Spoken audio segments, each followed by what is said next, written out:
Agora que você já descobriu o que é um JSON e o que ele faz, qual é a função dele dentro da internet, que é ser uma linguagem meio que universal entre todos os programas que funcionam dentro da internet, a gente vai para o estágio 2. O que é o estágio 2? Você vai entender quais são os tipos de valores que tem dentro de cada JSON.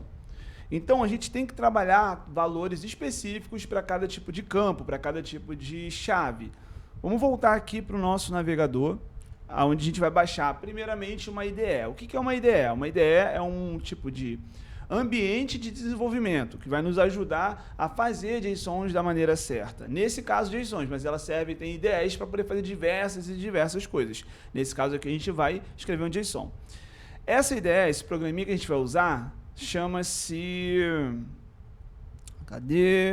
Sublime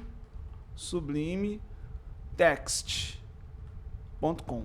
Se você colocar isso aqui na internet, sublimetext.com, ele já vai funcionar aqui. Download finalizado, a gente vai clicar aqui em sim, para ele poder começar a instalar. E aí, basicamente, a gente vai adiantar aqui, ó, Next, Install. Espera ele terminar de instalar, ó, Finish, já instalou. Depois que o programa está instalado, a gente vai vir aqui no Windows, seu Windowsinhos aqui, olha, ele já está aparecendo aqui nas recomendações para mim, mas se não aparecer para você, você vai clicar aqui na barra de pesquisa e vai digitar Sublime. E aí, ó, Sublime Text 3, que está aqui para mim.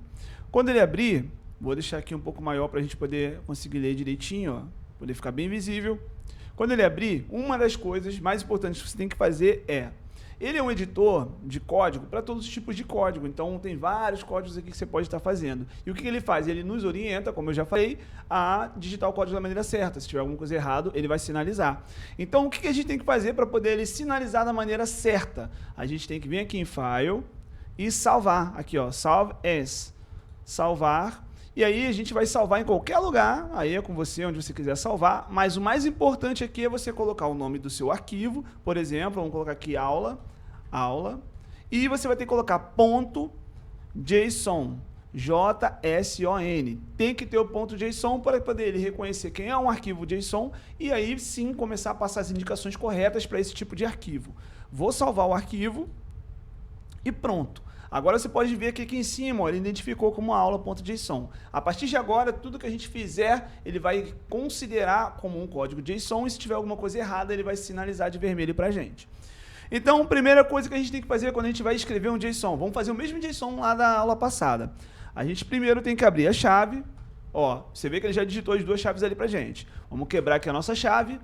E por enquanto tá tudo ok? Tá tudo ok, ó. Tá mostrando ali que tá verdinho, a gente tem uma linha, duas, três linhas. Então vamos começar a colocar o nosso JSON aqui. O primeiro que a gente tinha feito lá naquela época era o quê? Nome. Olha o que vai acontecer. Nome. Tá vendo que tá vermelho? Ele está sinalizando que o JSON está errado. Por quê? Porque se a gente vai começar uma chave, a gente tem que começar essa nossa chave como? A gente tem que começar a nossa chave com aspas. Então a gente coloca aqui, ó, nome, dois pontos, sempre os dois pontos. E vamos lá, vamos supor que o preenchimento do nome seria o meu nome de novo aqui, Leonardo. Tá vendo que tá vermelho também? Por quê? Porque é um texto. E um texto, todo texto, a gente também coloca aspas. E aqui, ó, Leonardo. Aí você vê, já diferencia que ele coloca sempre aqui a chave, né, em azulzinho, e coloca aqui os textos em verdinho. Então, se eu quero uma segunda linha, olha só o que vai acontecer. Cliquei para a segunda linha e agora eu vou colocar, ó, vou abrir as aspas e vou colocar aqui e-mail. E dois pontos. Por que ele está vermelho ali, sinalizando de vermelho? Não sei se você lembra a regra anterior também, você tem que ter uma outra regra. Primeiro é sempre abrir e fechar com chave. Você tem que sempre colocar aspas nas chaves aqui de dentro e colocar aspas se for texto, mas aqui, ó, coloquei aspas na minha chave aqui em meio. Qual é o problema? Por que está vermelho? Porque se eu estou incluindo mais dados, eu consequentemente teria que ter aqui o quê? A vírgula. Então, ó, você viu que ele vai corrigindo, ó, ele vai te sinalizando se está errado. Você só precisa ler o código e entender o que está errado. Vamos colocar aqui o nosso e-mail, leonardo@gmail.com.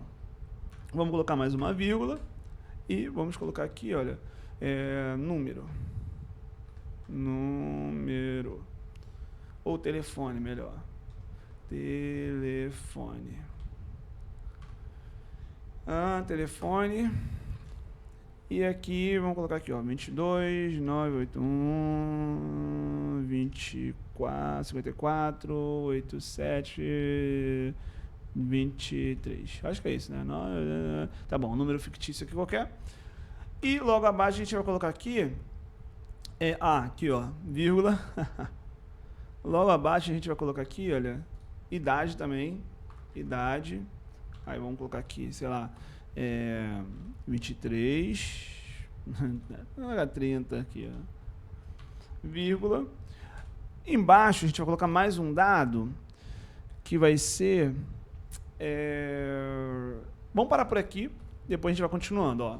Se eu parar aqui, ainda está errado. Só que ele não vai sinalizar por quê? Porque ele está esperando uma nova entrada minha. Lembra que eu falei que não pode ter vírgula na última? Ó, ele está esperando mais uma entrada minha. Então, isso aqui é a única coisa que ele não vai sinalizar para você. Mas se der algum erro lá, você vai saber que você tem que tirar essa última vírgula. Vamos lá, a gente tem um JSON montado aqui, praticamente, com nome, e-mail, telefone e idade. Então, vamos começar aqui a trabalhar os nossos valores dentro desse JSON. Primeiro valor que a gente tem dentro desse JSON, que você já conhece, então não vou ficar batendo muito nele, é o valor de texto, que nós chamamos de, vamos colocar aqui embaixo, nós chamamos de string. String, desse jeito aqui.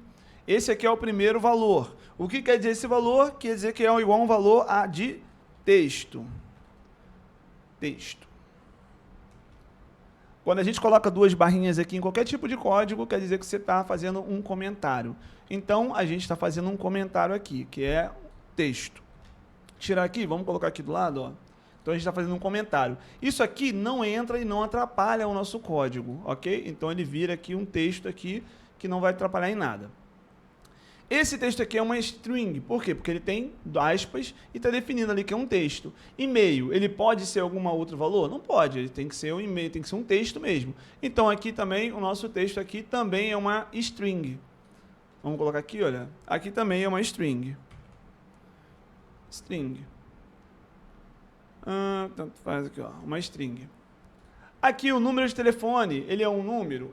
Mas nesse formato aqui a gente colocou ele como string. Então a gente vai agora para o nosso segundo valor que a gente pode ter aqui dentro do JSON. E ele é o valor number. Ou seja, um valor quando ele é apenas um número. Então aqui, ó, você já viu que fica laranjinha. Todo número ele fica laranjinha.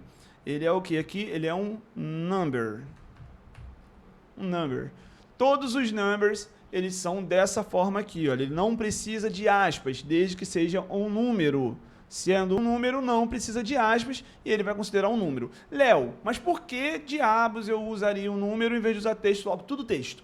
Porque caso você queira fazer algum cálculo, você não consegue calcular se a informação for considerada um texto. Eles não calculam um texto. O texto só serve como uma referência. Então, se você tem aquele número ali, você tem um número 1. Vamos supor aqui que a gente vem aqui para a idade. Idade é o quê? Por enquanto está texto, certo? Se eu quiser somar a idade 30 mais uma idade 23, por exemplo, mais uma idade 2, mais uma idade 1, para poder fazer um ano a mais, eu não vou conseguir, ele não vai usar isso aqui como referência de número para poder calcular. Mas se eu pegar ele e transformar ele em um número e colocar mais um lá na expressão que eu for fazer, ele vai conseguir somar isso aqui mais um, ou vai conseguir multiplicar isso aqui, ou dividir, ou qualquer outra coisa do tipo.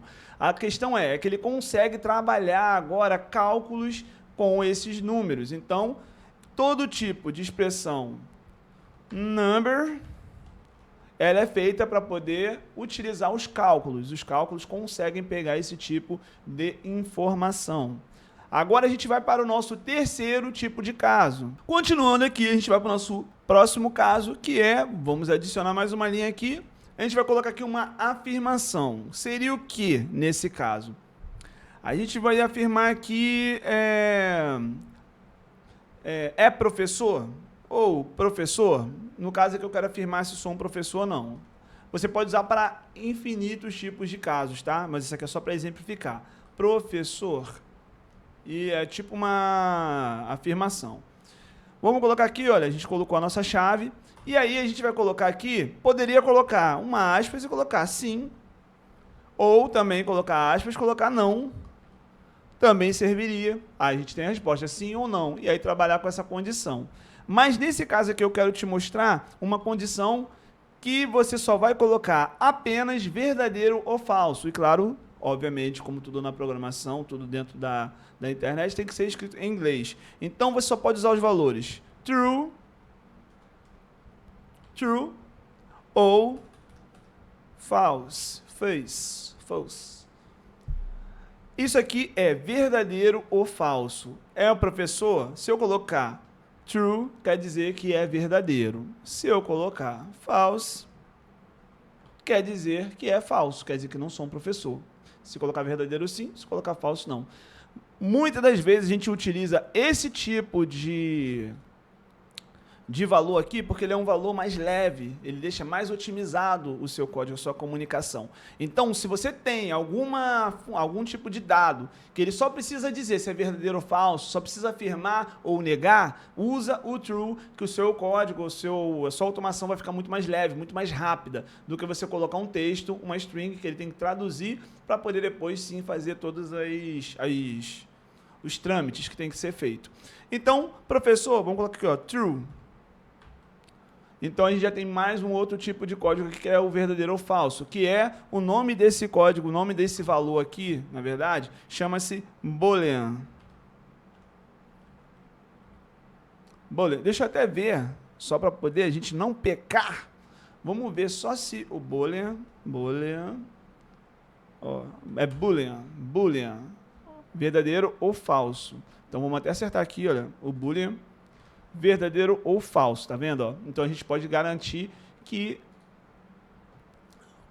um assunto, ou a gente pode negar esse assunto também, o boolean. Só que aqui ele está marcando para a gente um erro. Vamos tentar identificar qual erro é esse aqui. True, boolean. Qual é o erro que está aqui? Ah, tá, olha só. Tá vendo, olha só, como é bom acontecer esses tipos de erro aqui, olha, tá vendo que ele tá mostrando que tem um erro na continuação aqui? Por quê? Esse erro aqui tem que ser a vírgula. Só que aqui, olha, eu coloquei a vírgula bem ali nos comentários, tá vendo aqui, ó, no final do comentário. Não é no final do comentário. A vírgula, ela tem que estar no final do nosso valor. Então, a gente fechou aqui o valor, pula para o próximo valor, viu? Que ele já mostrou aqui certinho aqui agora. Então, agora a gente vai passar também para o nosso último valor aqui que a gente tem para poder olhar, que seria, por exemplo, vamos supor que você tem um dado aqui chamado... Deixa eu colocar a nossa vírgula aqui, né, para poder parar de dar aquele erro. E vamos colocar de novo aqui só o tipo de boolean. E a gente, vamos lá, a gente queria, no caso, saber, sei lá, quantos primos eu tenho, não sei, quantos parentes? Primos, irmãos. Vamos lá, a gente quer saber também a informação quantos irmãos eu tenho. E no caso, se eu colocasse aqui que eu não tenho nenhum irmão, a gente também tem aqui o tipo de valor chamado null. O que é esse valor? Quer dizer que é um valor que não tem nada. Não é mais fácil colocar zero? Também poderia ser. Não é mais fácil a gente escrever aqui nada? Também poderia ser. Não é mais fácil... Espera aí, galera, deixa eu fechei aqui a chave aqui. Não é mais fácil, talvez, a gente colocar aqui um false. Mas aqui a questão não é se eu tenho irmão ou não tenho irmão. Ele está esperando uma resposta de uma quantidade. Então, quando não tem nenhuma quantidade, se ele espera alguma quantidade e não tem nenhuma, o jeito mais otimizado para você poder estar fazendo é usar a informação, o valor null.